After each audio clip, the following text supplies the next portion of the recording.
Assalamualaikum warahmatullahi wabarakatuh. Alhamdulillahi rabbil alamin alladzi an'amana bi ni'matil iman wal islam.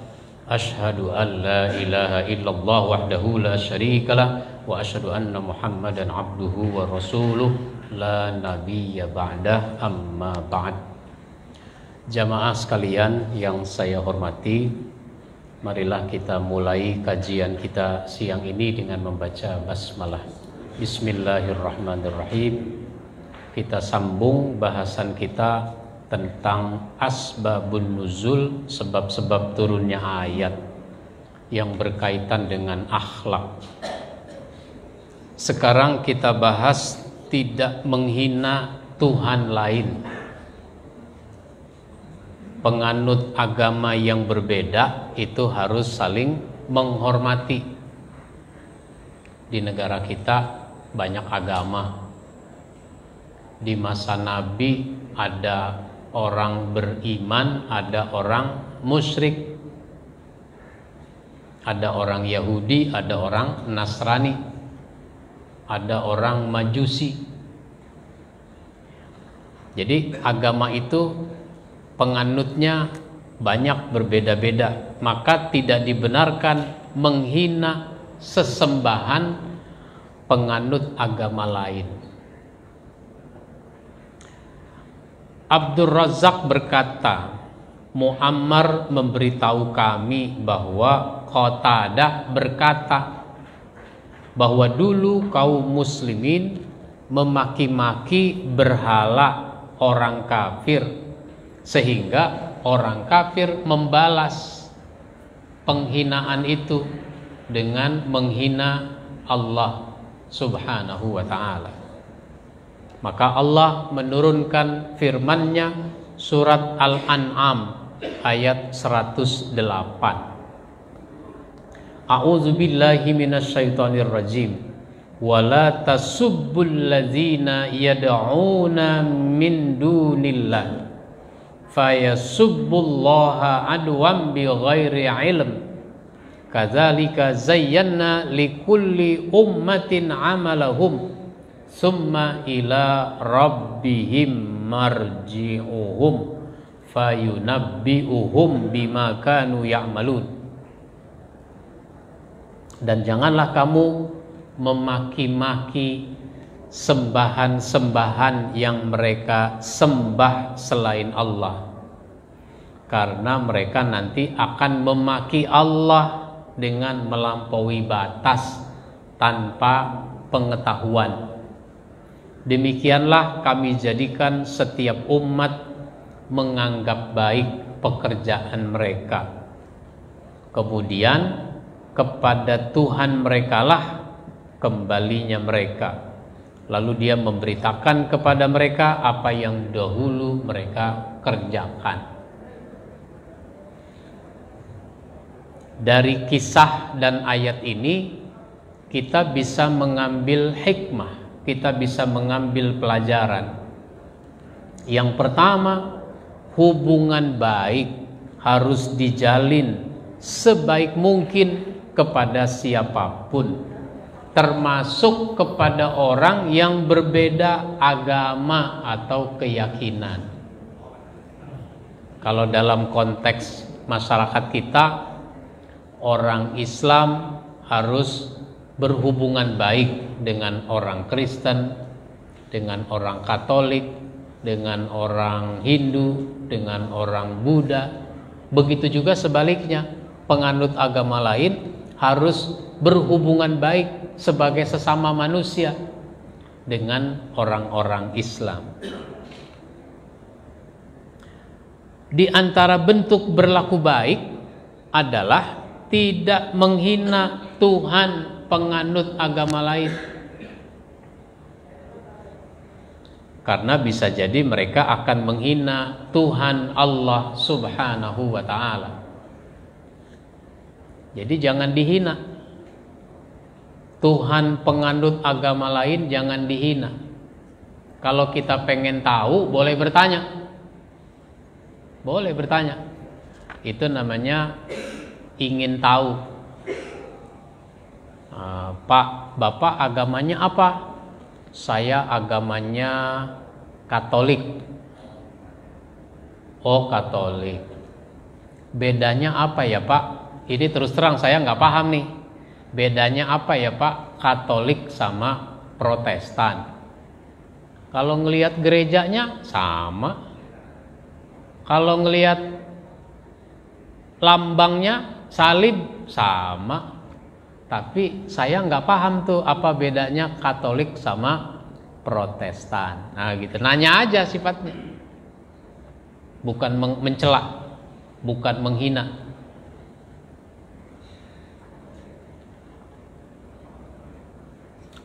Sesuatu yang sifatnya ilmiah boleh dipelajari, dikaji. Namanya perbandingan agama. Kalau di UIN itu ada Fakultas Usuluddin. Fakultas Usuluddin itu ada jurusannya. Di antara jurusannya adalah jurusan perbandingan agama. Sehingga dipelajari apa itu agama Kristen, apa itu agama Hindu, apa itu agama Buddha dan seterusnya. Perbandingan agama. Sehingga membandingkannya berdasarkan ilmu, bukan berdasarkan emosi. Meskipun harus berlaku baik kepada penganut agama lain, prinsip beragama harus ditegakkan, yakni tidak menganggap agama lain itu sebagai agama yang benar, apalagi sampai mau ikut dalam peribadatan agama lain. Ini merupakan sesuatu yang tidak dibenarkan. Kita ini Islam. Kita meyakini Islam itu satu-satunya agama yang benar. Kita tidak boleh menganggap agama Kristen itu benar, agama Hindu itu benar, agama Buddha itu benar. Itu keyakinan. Bahwa orang Kristen menganggap agamanya benar, orang Hindu menganggap agamanya benar, ya kita hormati, nggak apa-apa. Tapi kitanya tidak boleh menganggap Islam itu agama yang benar, Kristen juga benar, Hindu juga benar. Nah, gitu. Semua agama sama-sama benar. Nah, nggak boleh kalau begitu. Jadi ini wilayah keyakinan namanya. Nanti ada wilayah keyakinan, ada wilayah hubungan sosial. Hubungan sosial nggak ada masalah, harus berlaku sebaik mungkin. Dulu ada sahabat namanya Abu Bakar As-Siddiq. Sahabat Abu Bakar itu mertuanya Nabi, sangat dekat hubungannya. Anaknya Aisyah, istrinya Nabi. Nabi sudah wafat. Ketika Nabi sudah wafat, Abu Bakar bertanya kepada Aisyah, ada enggak yang biasa Nabi lakukan di masa hidupnya, tapi saya belum melakukannya? Nah, kalau Nabi infak, Abu Bakar infak. Kalau Nabi sholat jamaah, Abu Bakar sholat jamaah. Kalau Nabi puasa, Abu Bakar puasa. Nabi perang, Abu Bakar ikut perang. Nah, ada enggak yang Nabi lakukan tapi aku belum melakukannya? Kata Aisyah, ada. Apa itu? Nabi itu semasa hidupnya suka datang ke pasar. Dia bawa makanan yang enak, makanan lezat. Di pasar itu ada seorang pengemis buta matanya. maka beliau ngasih makanan kepada si pengemis buta itu. Bahkan bukan cuma ngasih begitu saja, tapi disuapi. Nyuapinya seperti seorang ibu menyuapi anaknya.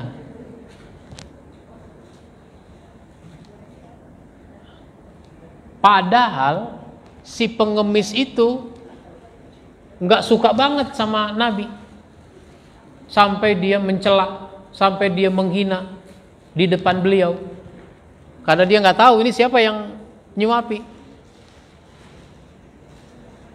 Tapi beliau tetap aja nyuapi dengan penuh kasih sayang. Itu yang mungkin belum ayah lakukan. Akhirnya keesokan harinya Abu Bakar siapkan makanan yang enak. Dia pergi ke pasar itu. Dia cari mana itu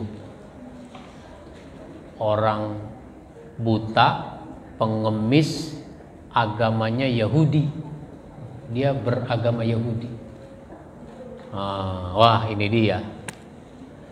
Langsung dia buka itu makanan. Udah makan belum? Belum. Ayo nih makan, disuapi. Sebagaimana Rasul nyuapi, Abu Bakar juga nyuapi. Sambil disuapi, tuh orang mencela Nabi. Padahal Nabi sudah wafat. Dia nggak tahu kalau Nabi udah wafat. Abu Bakar emosi tuh ketika Nabi dicela, Nabi dihina-hina. Muhammad kurang ajar, Muhammad brengsek, Muhammad gila, kira-kira begitulah. Segala macam kata-kata jelek keluar. Emosi Abu Bakar itu, sehingga cara nyuapinnya beda. Nyuapin dengan perasaan kesal. Karena nyuapinya beda, itu orang nanya, yang biasa nyuapin saya orangnya kemana? Ya saya ini. Oh bukan, nggak mungkin.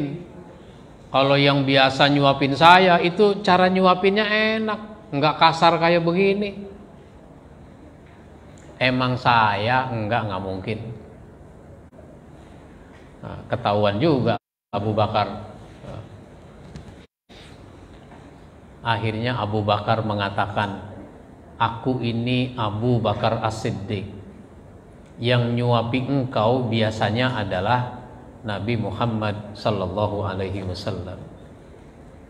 Beliau sudah wafat beberapa hari yang lalu. Terkejut dia gitu. Jadi Muhammad itu yang saya hina-hina, yang saya cela-cela, dia tetap nyuapi saya dalam keadaan baik, dengan penuh kasih sayang. Iya.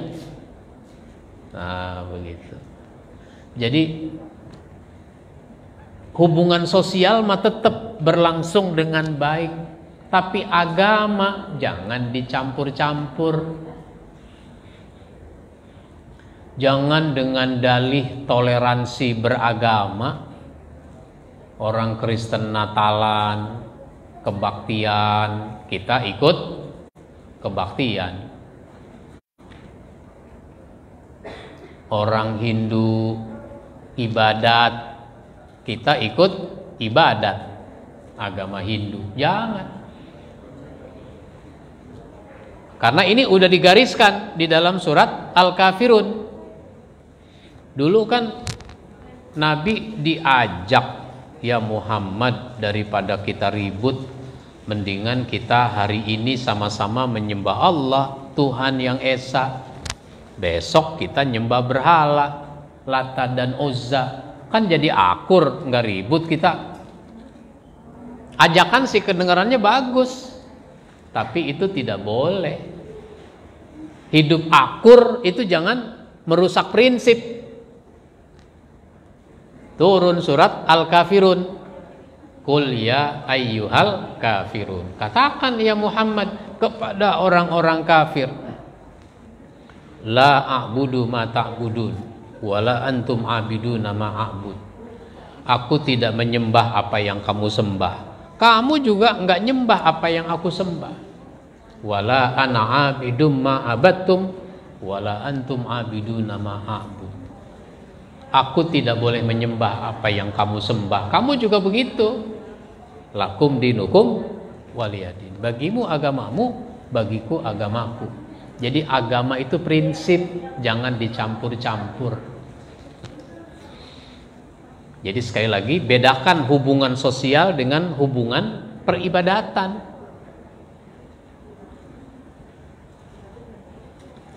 Baik. Ada tanggapan? Ada pertanyaan? Ya, silakan. Apabila kita mengucapkan selamat hari raya agama lain, apakah itu termasuk satu agama atau? Ya, sebenarnya mereka minta enggak sih? Lu kalau bulan Desember lu ngucapin selamat Natal ya? Orang Kristen minta enggak sih? Enggak padahal. Ya, memang ada perbedaan pendapat, ya, beda pendapat. Persoalannya adalah Natal itu lahirnya Isa, tapi Isa yang dimaksud adalah Isa anaknya Tuhan. Nah, padahal kita tidak mengakui kalau Isa itu anaknya Tuhan, karena Tuhan tidak beranak dan tidak diperanakan. Kehati-hatian membuat orang tidak mau mengucapkan selamat Natal. Khawatir itu adalah sebuah pengakuan bahwa Isa memang anaknya Tuhan. Nah, gitu. Karena itu wilayah keyakinan. Isa itu kita yakini sebagai nabi, wajib kita beriman. Beriman kepada Nabi Isa sebagai nabi, sebagai rasul, bukan sebagai anak Tuhan. Malaikat mengucapkan selamat atas lahirnya Isa. Malaikat mengucapkan selamat atas lahirnya Isa. Isa sebagai hamba Allah yang kelak menjadi nabi, bukan Isa sebagai anak Tuhan. Sehingga penggunaan kata Natal itu jadi nggak cocok, karena Natal itu konotasinya adalah konotasi anak Tuhan. Masa kita nggak boleh ngucapin selamat Natal? Malaikat aja ngucapin selamat Natal, gitu. Ada yang bilang begitu, ulama, ya, kelasnya kelas ulama. Jadi toleransi beragama itu ya sudah, dihormati saja, mereka punya keyakinan apapun agamanya. Mereka beribadah nggak kita ganggu, karena memang itu keyakinan mereka. Itu namanya toleransi. Kalau ikut ibadah mereka itu bukan toleransi, itu namanya campur aduk. Kalau gado-gado campur aduk enak, tapi kalau agama nggak enak, begitu. Baik, kita orang Islam nggak juga minta sama orang Kristen, orang Hindu, orang Buddha, nanti kalau 1 Syawal lu ngucapin selamat Idul Fitri dong. Nah, kan enggak kan? Mereka mau mengucapkan urusan mereka, kita nggak minta. Baik, ada lagi? Kalau tukar makanan boleh nggak Pak Ustaz? Tukar makanan, ya itu namanya hubungan sosial. Nggak apa-apa, ngasih makanan mereka kita makan, selama makanannya halal. Yang tidak halal saja saya terima, tapi bukan dimakan. Dulu saya jadi kontraktor. Maksudnya ngontrak di satu rumah. Maka namanya kontraktor. Jadi saya ngontrak di sini, sebelahnya orang ngontrak juga, orang Kristen. Suatu ketika si orang Kristen itu tetangga saya lihat dia motong ayam. Jadi beli ayam kampung di pasar, terus dia potong, digoreng. Sebagai tetangga dia ngasih ke saya. Nah, saya bersama istri belum punya anak kan, 2 potong ayam goreng kampung dikasih. Saya terima dengan senang hati. Saya tidak mengatakan, oh nggak usah pak, nggak usah bu, percuma aja ngasih saya nggak bakalan makan, karena itu sama aja dengan bangkai. Nggak usah saya ngomong begitu, terima aja dengan senang hati. Habis itu saya panggil kucing, pus, datang tuh kucing, saya kasih, gitu. Saya kasih kucing, wah seneng kucing, biasanya tulangnya doang, sekarang daging-dagingnya, ayam kampung, enak. Sering-sering aja begini, kucing gue bisa gemuk.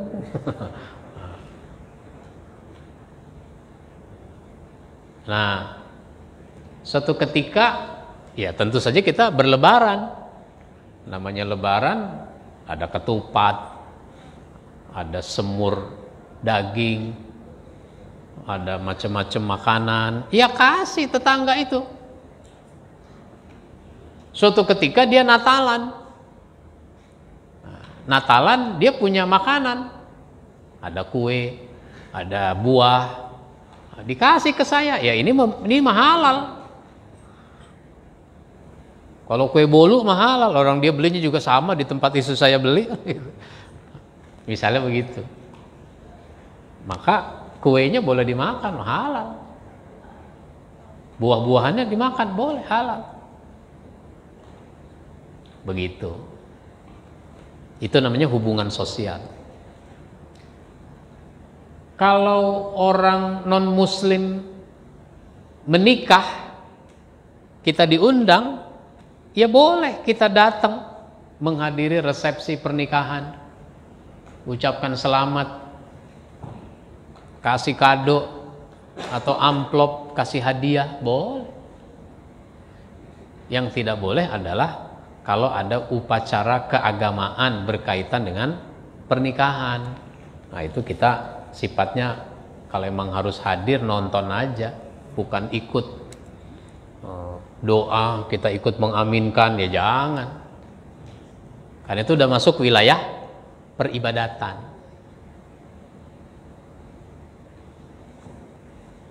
Bagaimana kalau orang non-muslim itu mati, meninggal dunia? Nah, saya takziah.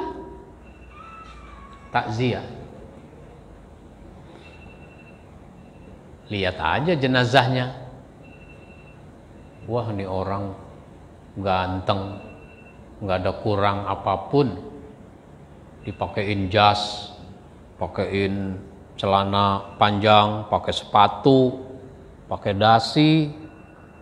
Ini jenazah nggak ada kurang apa-apa ini, cuma satu yang kurang, nyawanya udah nggak ada. Liatin aja, jangan berdoa, Allahumma gfir lahu warhamhu. Nggak bisa, nggak boleh berdoa begitu. Pernah itu ada video beredar berapa tahun yang lalu. Itu Pak Jokowi diajak berziarah kubur, non muslim, gitu. Non muslim ini orang Kristen kayaknya ada salib tuh di kuburan tuh. Dijelaskanlah siapa ini, tokoh gitu. Setelah itu Pak Jokowi angkat tangan berdoa. Ini nggak boleh.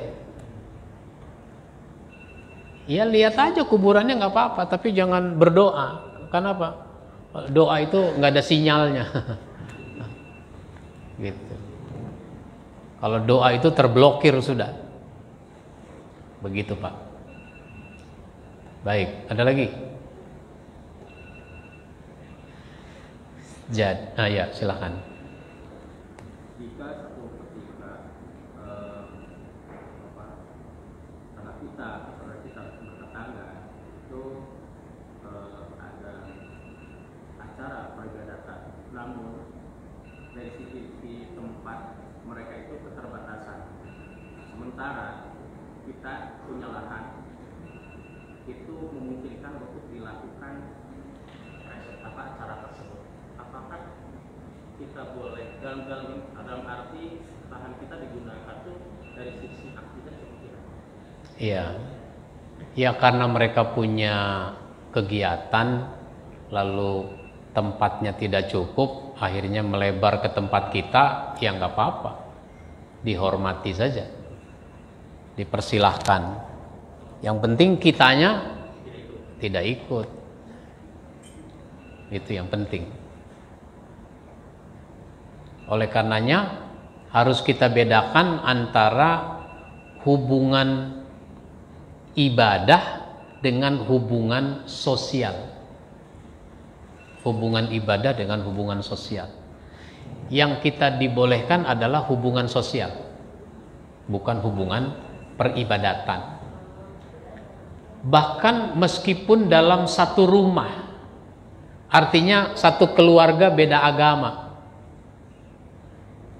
Satu keluarga beda agama. Kan dulu juga sahabat begitu. Sahabat ini masuk Islam duluan, istrinya belum. Gitu. Ketika istrinya belum, ya tugas dia untuk berdakwah kepada istrinya.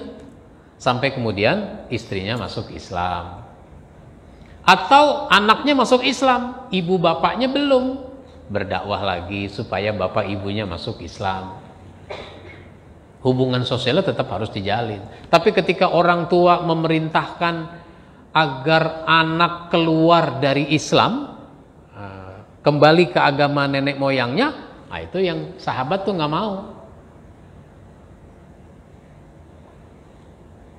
Hubungan sebagai anak dengan orang tua tetap dilaksanakan. Tapi ketika orang tua memerintahkan yang nggak benar, ya enggak. Jadi ketaatan pada orang tua tidak mutlak. Kalau benar ditaati, kalau salah jangan. Nah, begitu. Baik, insya Allah kita sambung pada kesempatan berikutnya. Kita akhiri dengan membaca hamdalah. Alhamdulillahirabbil alamin. Assalamualaikum warahmatullahi wabarakatuh.